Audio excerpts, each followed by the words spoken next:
Hi hello ನಮಸ್ಕಾರ. ಕವನ ಚೇತನ್ ಗೌಡ ಲಾಗ್ಸ್ಗೆ ಸ್ವಾಗತ. ಫ್ರೆಂಡ್ಸ್, ಇವತ್ತು ನಮ್ಮ ಮನೇಲಿ ನಾವು ಇದನ್ನು ಯಾವಾಗಲೂ ಮಾಡ್ಕೊಂಡು ತಿಂತಾ ಇರ್ತೀವಿ. ಸೂಪರಾಗಿರುತ್ತೆ. ಅಂದರೆ ಸ್ವಲ್ಪ ಫಸ್ಟ್ ಸ್ಟಾರ್ಟಿಂಗಿಂದ ವಿಡಿಯೋ ಮಾಡ್ಕೊಳ್ಳೋದು, ಅಂದರೆ ವಿಡಿಯೋ ಆನ್ ಮಾಡಿಟ್ಟಿದ್ದೆ, ಬಟ್ ಅದು ವೀಡಿಯೋನೇ ಆಗಿರಲಿಲ್ಲ. ಆಮೇಲೆ ನೆಕ್ಸ್ಟ್ ಇಲ್ಲಿಂದ ವಿಡಿಯೋ ಸ್ಟಾರ್ಟ್ ಮಾಡ್ಕೊಂಡೆ. ಏನಿಲ್ಲ, ಫಸ್ಟು ಆಯಿಲ್ ಹಾಕಿದ್ಮೇಲೆ ಸ್ವಲ್ಪ ಸಾಸಿವೆ ಹಾಕಿ, ಆಮೇಲೆ ಈರುಳ್ಳಿನ ಸಣ್ಣ ಸಣ್ಣಕ್ಕೆ ಆಮ್ಲೆಟ್ ಹಾಕ್ತೀವಲ್ಲ ಆ ಥರ ಸಣ್ಣ ಕಟ್ ಮಾಡಿಕೊಂಡು ಫ್ರೈ ಮಾಡ್ಕೊಳ್ಳಿ. ಕೆಂಪುಗಾಗೋವರೆಗೂ ಹುರ್ಕೊಳ್ಳಿ. ಆಮೇಲೆ ಸ್ವಲ್ಪ ಖಾರ ಪುಡಿ ಹಾಕಿ, ಅಂದರೆ ಖಾರಕ್ಕೆ ಎಷ್ಟು ಖಾರ ಬೇಕೋ ಅಷ್ಟಕ್ಕೆ ಸಂಬಂಧಪಟ್ಟಂಗೆ ಖಾರ ಹಾಕಿ. ನೆಕ್ಸ್ಟು ನಾವು ಎಷ್ಟು ಮೊಟ್ಟೆ ಹಾಕ್ತೀವೋ ಅಷ್ಟು ಮೊಟ್ಟೆನ ಅದಕ್ಕೆ ಹುಯ್ದ್ಬಿಟ್ಟು ಚೆನ್ನಾಗಿ ಮಿಕ್ಸ್ ಮಾಡ್ಕೊಳ್ಳಿ. ನೋಡಿ, ಈ ಥರ ಗಟ್ಟಿಯಾಗಿದೆಯಲ್ಲ, ಆ ಗಟ್ಟಿ ಆಗೋ ಥರ ಚೆನ್ನಾಗೆ ಫ್ರೈ ಮಾಡ್ಕೊಳ್ಳಿ.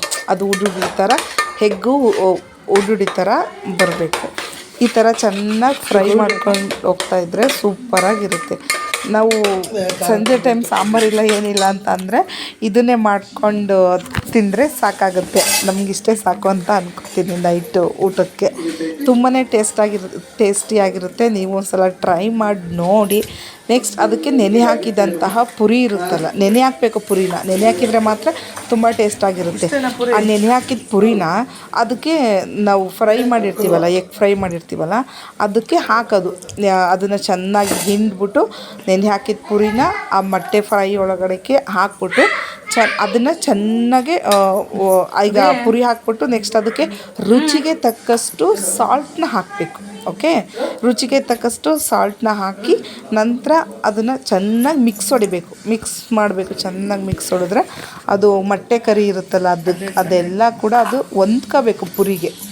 ತುಂಬ ಟೇಸ್ಟಿಯಾಗಿ ಬರಬೇಕು ಅಂದರೆ ಚೆನ್ನಾಗಿ ಮಿಕ್ಸ್ ಹೊಡೆದ್ರೆ ಉದ್ರಾಗಿ ಬರುತ್ತೆ. ಆಗ ತಿನ್ನೋಕ್ಕೂ ಕೂಡ ತುಂಬಾ ಸೂಪರಾಗಿರುತ್ತೆ. ಫ್ರೆಂಡ್ಸ್, ನೀವು ಒಂದ್ಸಲ ಬೇಕಾದ್ರೆ ಟ್ರೈ ಮಾಡಿ ಕಾಮೆಂಟ್ ಮಾಡಿ, ಓಕೆನಾ?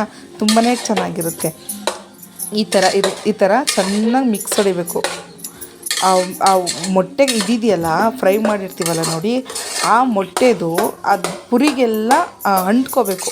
ಆಗ ಸೂಪರ್ ಒಳ್ಳೆ ಫಿಗರ್ ರೈಸ್ ಥರ ಇರುತ್ತೆ. ಅಷ್ಟು ಚೆನ್ನಾಗಿ ಟೇಸ್ಟ್ ಬಂದಿರುತ್ತೆ, ಸೂಪರಾಗೂ ಇರುತ್ತೆ. ನಾನು ವಾರಕ್ಕೆ ಒಂದು ಸಲನಾದರೂ ಇದನ್ನು ಟ್ರೈ ಮಾಡಿ ನಾವು ತಿಂತೀವಿ. ಇದನ್ನು ತುಂಬಾ ಇಷ್ಟ, ನಮ್ಮ ಫೇವ್ರೆಟ್ ಫುಡ್ಡು ಅಂತಲೇ ಹೇಳ್ಬೋದು. ಇದು ನಮಗಂತೂ ತುಂಬಾ ಇಷ್ಟ. ಇದು ನಮ್ಮಪ್ಪ ಕಲಿಸ್ಕೊಟ್ಟಿದ್ದು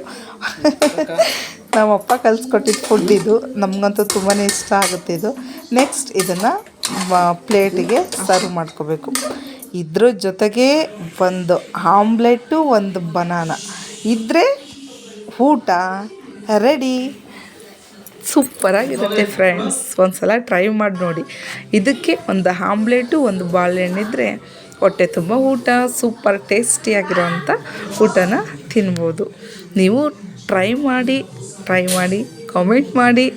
ಡೌಟ್ ಇದ್ದರೆ ಕೇಳಿ. Thank you friends. Bye, take care.